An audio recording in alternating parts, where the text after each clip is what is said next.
In the fall of 1992, a road crew widening State Route 54 in San Diego is cutting into a hillside when the excavator grinds to a stop against something buried in the dirt. It's bone, and it's far too big for anything alive in California today. They call the San Diego Natural History Museum, and a paleontologist named Richard Cerruti climbs down into the cut to find a mastodon, an Ice Age cousin of the elephant, packed into fine gray silt. A buried mastodon in Southern California is almost ordinary, but what isn't ordinary is the state of it. The thickest bones in the animal, the leg bones, have been shattered, snapped and smashed open, while the flimsy little bones around them sit almost untouched. Cerruti and his colleagues will spend the better part of the next year working the skeleton free from the ground. Lying in that same wreckage are several big rounded stones that have no business being in a bed of fine silt. Then the dating comes back. 130,000 years, not 13,000. 13,000 is the number you were taught, the arrival of the first Americans. This is 130,000, 10 times older. If a human hand broke those bones, then somebody was standing on this continent nearly 100,000 years before our species is supposed to have come anywhere near it. Cerruti's mastodon is either the single most important thing ever pulled out of American ground, or it's a beautiful mistake dressed up as a discovery. Both of those are still, genuinely, on the table. Which one it turns out to be comes down not to the bones that are there, but to the things that aren't in the silt beside them. The argument starts with the bones, because the pattern in them is the whole case. Whatever broke them was choosy. It went after the femurs, the massive upper leg bones, the densest and heaviest in the entire skeleton, and knocked their round heads clean off. The ribs, the shoulder blades, the thin fragile pieces that a flood or a stampede would pulverize first, those came through nearly whole. That's backwards from anything nature does. But it's exactly what people do, all over the earth, when they butcher a large animal. You ignore the light bones and you go for the heavy ones, because the heavy ones are packed with marrow, fat, in a world that had almost none of it. You crack the femur against a rock and you eat what pours out. Archaeologists find this exact signature at butchery sites across 3 continents, going back more than 1 million years. The same choice, made over and over by the same kind of hunger. The rocks were lying right beside the bones. Cobbles of andesite, a hard volcanic stone, 2 of them close to 30 pounds each. Nothing in that quiet mud could have floated a 30-pound rock into place. Someone carried them in. Their surfaces are battered and pocked from pounding something hard, over and over. One of them had served as an anvil, a flat base to rest a bone on while a second stone came down from overhead. A hammer and an anvil, working together. It's the oldest toolkit there is, and here it is, sitting in the silt beside a smashed leg bone. Then there's the piece that natural forces can't easily fake. A flake of bone that had snapped off under a blow was found nearby in the silt, and it fit back onto the shattered femur perfectly, keyed into the exact spot it was struck from, like a chip clicking back into a mug. A random tumble of rock and bone over 100,000 years does not reassemble itself into a matched break. That takes a blow, delivered on purpose, in one place, at one moment. There's one more detail, and it's the sharpest of all. When the stones were re-examined years later, the crushing damage turned out to sit on one side only, the up-facing side, the side that had been pointing at the sky.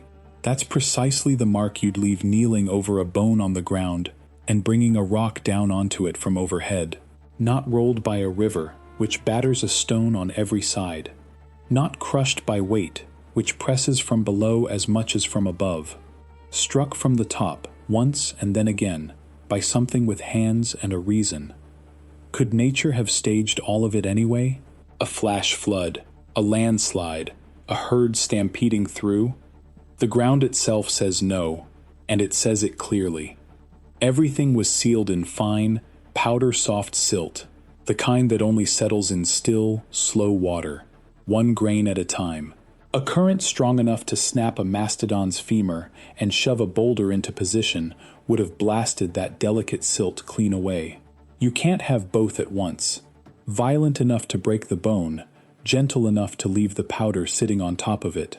The bones say force. The mud says calm. Put the two together, and they point straight at a pair of hands. That should be the end of it. Marrow bones, hammerstones, an anvil. A refitting flake, a burial too soft for any flood. People in California, 130,000 years ago, case closed.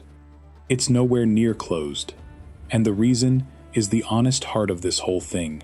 So it gets the same care the evidence for it did. When Cerruti's team, led by the museum's Tom Demarais, published the find in the journal Nature in 2017, the field didn't cheer. It recoiled. Not because anyone was hiding a thing, but because of what the site doesn't have. Picture a genuine 100,000-year-old human camp. It has tools. Shaped ones.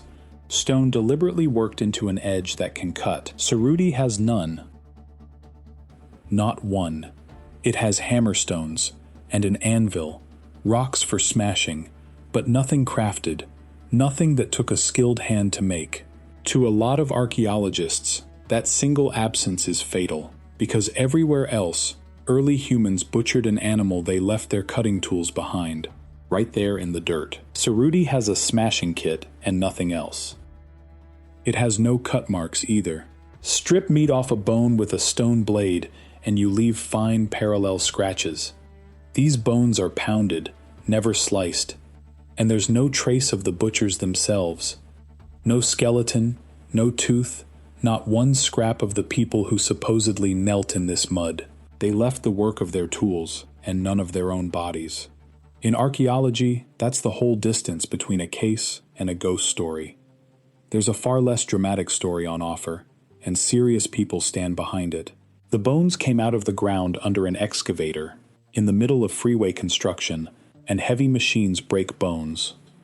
A geologist named Gary Haynes argued the damage looks like exactly that, construction damage, not butchery, and that the stones are just stones the earth happened to gather.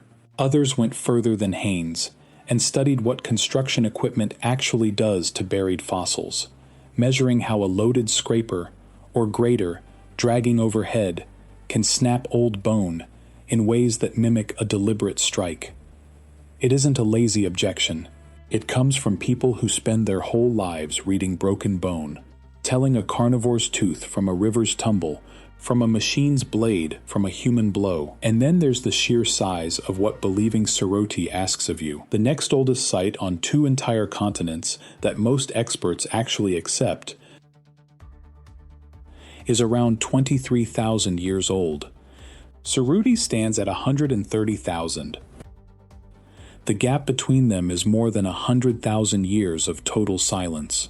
To take Cerruti at face value, you have to imagine a band of humans reaching the Americas, cracking marrow on a San Diego floodplain, and then vanishing without a single descendant, tool, campsite, or bone anywhere across both continents for the next 100,000 years, until the real first Americans finally show up. One lit match in an ocean of dark. That's an enormous amount to hang on one broken skeleton. There's a single question that would cut straight through all of it. Is there one crafted tool, one cut mark, one other site anywhere in the hemisphere older than about 40,000 years? Right now, the answer is no, not one. Until that changes, the human story at Cerruti stays a hypothesis, no matter how much the bones seem to whisper otherwise. Demiray's team has an answer, though, and it's a strong one. The broken edges of the bone and the battered faces of the stones are sealed under a thin crust of Caliche, a natural mineral skin that forms only over enormous stretches of time. That crust grew across the fractures, which means the breaks were already ancient, tens of thousands of years old, sealed over slowly while the bone lay buried, long before any machine existed to blame. A machine built in the 20th century can't crack a bone that the Earth has been slowly plastering over since the last time the planet sat between ice ages. When other researchers took fresh elephant bone, the closest living stand-in for a mastodon, and struck it the way the team believes Ceruti was struck, the breaks came out the same. The same spiral fractures that only curl through bone while it's still fresh. The same little cones blasted out around each point of impact. Old fossil bone doesn't break that way.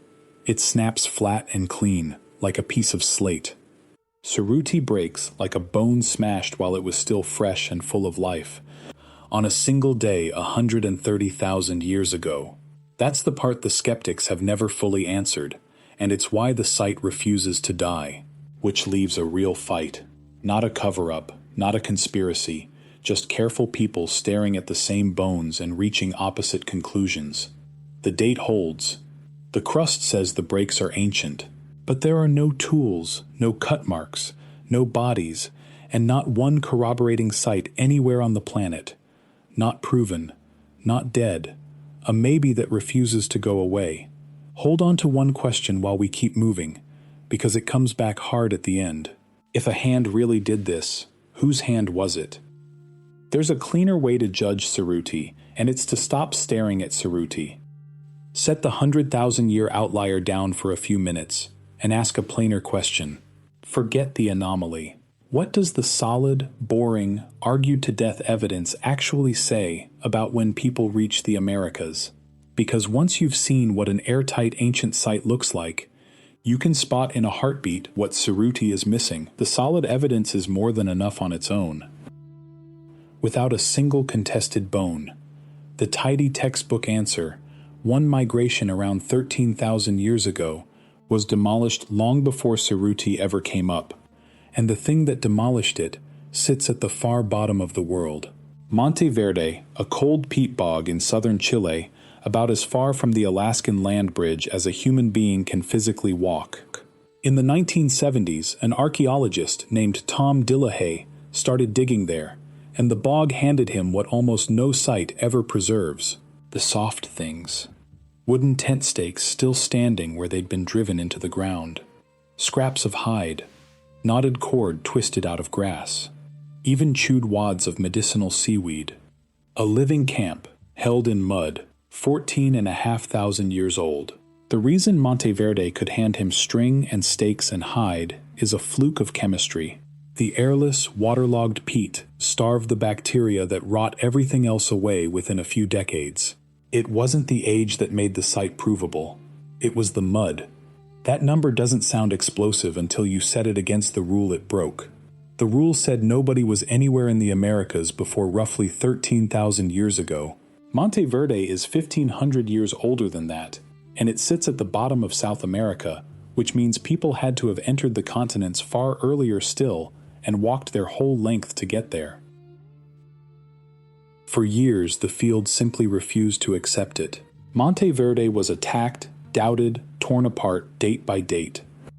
Then, in 1997, a group of the most respected archaeologists alive flew down to Chile with one goal: to stand on Monte Verde and tear it apart in person. These were the gatekeepers, the people who had spent whole careers defending the 13,000-year line. They walked the excavation, they handled the artifacts, and one by one they conceded. Instead of killing Monte Verde, they signed off on it. That single trip cracked the dam, and the old rule began coming apart for good. Set Monte Verde beside Ceruti for a moment. It has crafted tools. It has the actual belongings of the people who lived there. It has a dozen independent ways of dating it that all land in the same window. It answers who and how and when, not just what. That is what a site looks like. Ceruti has a date and a suspicion. Monte Verde has a home. It doesn't stand alone. Go north, to a bench above the Salmon River in Idaho that the Nez Perce call Nipehe and archaeologists call Cooper's Ferry. This is the one people ask about most, and for good reason. A team under Lauren Davis pulled stone tools and the butchered bones of an extinct horse out of a layer around 16,000 years old.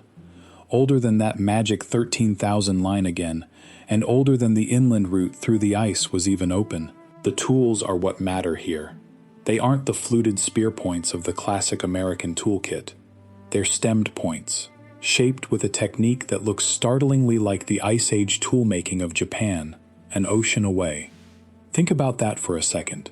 A way of shaping a spear point, carried across the North Pacific, turning up on a river bench in Idaho 16,000 years ago. It's a breadcrumb, a hint that whoever left them never marched down the middle of the continent at all. They came another way, along the edge of the sea. Two sites, the bottom of Chile and the mountains of Idaho. Real tools, real dates, in real agreement. The tidy story, one people, one road, 13,000 years, is dead. Not doubtful, dead. Notice what killed it though. Not the screaming 100,000-year headline. Quiet, patient, unglamorous evidence at 14 and 16,000 years. That contrast is worth holding on to because it's the whole difference between a claim you can lean on and one you can't. If they didn't come down the middle, how did they come?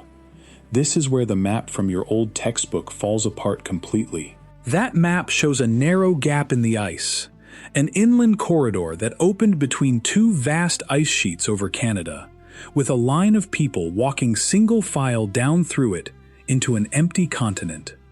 It's a clean, simple story. It's also completely impossible, and we can prove that with dirt. Researchers pulled ancient DNA straight out of the corridor's own sediments to find out when it actually came alive, when there were finally plants and animals inside it to feed anyone passing through. The proof didn't even come from human bones. It came from bison and plant DNA left in the corridor's own mud, which showed the passage stayed a lifeless scar of gravel and meltwater until around 12,600 years ago. But people were already in Chile more than 1,000 years before that.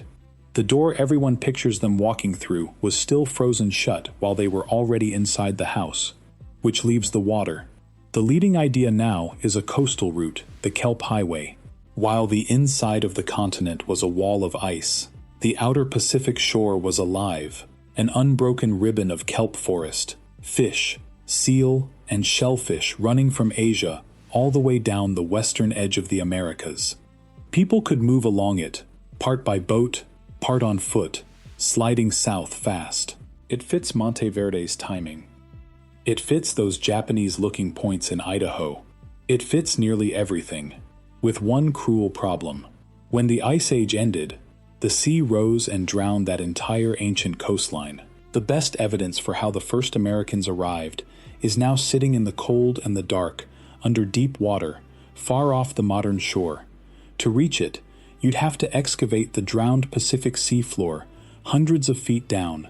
The likeliest answer to the whole question is also the single hardest one to ever dig up, which is a cruel joke for archaeology, a science built entirely on digging things back up out of the ground. And one more site belongs on the table, because it's the current record holder, contested as it is. White Sands, New Mexico. Not tools this time. Footprints. Actual human tracks pressed into the mud of a long dead lake, and dated to somewhere between 21 and 23,000 years ago. Those dates have taken round after round of serious fire and are still standing. If they hold, people were walking across New Mexico in the deepest cold of the Ice Age, thousands of years before Monte Verde. A footprint is hard to argue with. A tool can be debated forever. A footprint means a body stood on that exact spot. It isn't fully settled, and nobody honest will tell you it is. But it's the strongest sign yet that the real story reaches even deeper than we can currently prove. Now, pick that question back up, the one I asked you to hold. If a hand really broke those bones in San Diego, 130,000 years ago, whose hand was it? What makes Suruti so strange is that it couldn't have been us. 130,000 years ago, our own species had barely stepped out of Africa. We were nowhere near the Americas, not by tens of thousands of miles. So if Suruti is real, the hand that swung that stone belonged to somebody older, another kind of human entirely. Back then, there were others to choose from. This was a planet with more than one human species walking it at the same time. Neanderthals across Europe and Western Asia. Denisovans, a cousin we know mostly from slivers of DNA pulled out of a single cave in Siberia, spread somewhere across Asia. Homo erectus, older still, a species that had been walking out of Africa and across Asia for more than 1 million years before we existed. Any one of them could have broken a bone for its marrow with a stone. That skill isn't ours alone. It's ancient, far older than our species, part of the deep inheritance of being human at all. But the harder truth for the whole idea is this. Not one of them, not a single Neanderthal, Denisovan, or Erectus bone has ever been found anywhere in the Americas. Not one. To put them in San Diego, you'd have to invent an entire lost migration, an older human crossing half the planet, purely to explain one broken skeleton. This is exactly where these stories tend to drive off the cliff, so watch your footing. Nobody knows that any of them were at Suruti. The scientists who published it refused, on purpose, to name a species, because there's no body to name one from. That restraint is a strength, not a weakness. Anyone who tells you with a straight face that it was Denisovans in California is selling you something the evidence can't cover. Follow the honest thread, though, and it lands somewhere quietly devastating for the legend. Whoever they were, they're a dead end, a branch that runs nowhere. Because we can read the DNA of the real first Americans, the people whose descendants are still here. There's a child, an infant buried in Montana, around 12,600 years ago, whose whole genome we've now sequenced. The specimen is called Anzac 1, and that child is ancestral to a huge share of native peoples across both continents. We can trace that founding line all the way back. It came together somewhere in the north, a blend of roughly 2/3 East Asian ancestry and 1/3 an ancient North Eurasian people. Two streams merging into one around 20 to 25,000 years ago. Every indigenous nation from Alaska to Patagonia grows out of that single joining. A real family tree, with roots and branches and leaves still alive today. The Suhruti bone breakers aren't anywhere on it. No descendants, no DNA, no thread running forward to a single living person. Even if every doubt about the site were answered tomorrow, and it turned out to be exactly what it looks like, they still couldn't be anyone's ancestors. They'd be one moment, one band of some older human, on one floodplain, cracking one carcass, and then gone, 100,000 years before the people who'd actually fill these continents ever set foot on them, which is somehow lonelier than if they'd never been here at all. There's a question sitting underneath all of this, and I've watched people ask it over and over. So let's take it head on. If the experts spent decades doubting these sites, were they hiding the truth? Was it a cover-up? The honest answer comes in two halves, and you've earned both. The first half. Yes, the gatekeeping was real. For most of the 20th century, that 13,000-year line was defended like a wall. Careers took damage arguing against it. Monte Verde, a rock-solid site, got savaged for years before it was let in. The fighting still hasn't stopped. This very year, in 2026, a new paper in the journal Science argued that part of Monte Verde is thousands of years younger than everyone believed. Within weeks, around 30 other researchers fired straight back, taking the new study apart point by point. The most famous pre-clovis site on Earth, and they're still fighting over it, in public, right now. The cornerstone sites are still being tested and retested right now, while you sit here watching. Science dragged its feet. It does gatekeep. That much of the suspicion is dead right. Here's the second half. Watch how it actually ended. Monte Verde won. Cooper's Ferry is in. White Sands is still standing. The whole tidy land bridge story got torn down by the very scientists who were supposed to be guarding it, because the evidence finally forced their hand. Slow is not the same as hidden. The system fought the new dates as hard as it could, and then it lost to them in the open, in the journals, one site at a time. That isn't a cover-up. That's the ugly, grinding, self-correcting machinery of real science, working exactly the way it's meant to. Which brings us back to the real reason Ceruti is doubted. Not because it's dangerous, not because somebody buried it, because it's thin. No tools, no cut marks, no bodies, no second sight. 100,000 years of silence on every side of it. If a hammerstone that old ever turned up beside a crafted blade and a single human tooth, the same skeptics who wave Ceruti off today would trip over each other to publish it. They're not hiding it.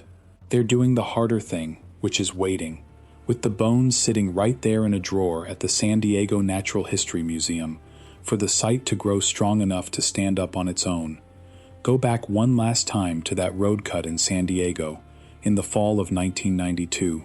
A stopped excavator, a half-widened freeway, and Richard Ceruti climbing down into the gray silt to kneel over the broken leg bones of a mastodon and a handful of heavy, battered stones. We still don't know what he found that day. It might be the oldest sign of anyone in North America, 10 times older than the date you were taught. It might be a 100,000-year-old accident wearing the shape of a story. So far, most who have looked have said no. But every solid answer we do have keeps pointing the same way, deeper in time than any textbook ever admitted, out along a drowned coast we may never fully reach. The first people were here longer and came earlier than we were ever told. The footprint that finally settles it is probably out there right now, waiting in the mud, for someone to kneel down and look. So here's the one I keep circling back to, and I want to hear yours. What do you think really happened on that floodplain 130,000 years ago? A band of people no one can name? Or a trick of stone and time that only looks like a story? Leave your answer in the comments. And when you're ready for more lost evidence, click the video on screen to watch more.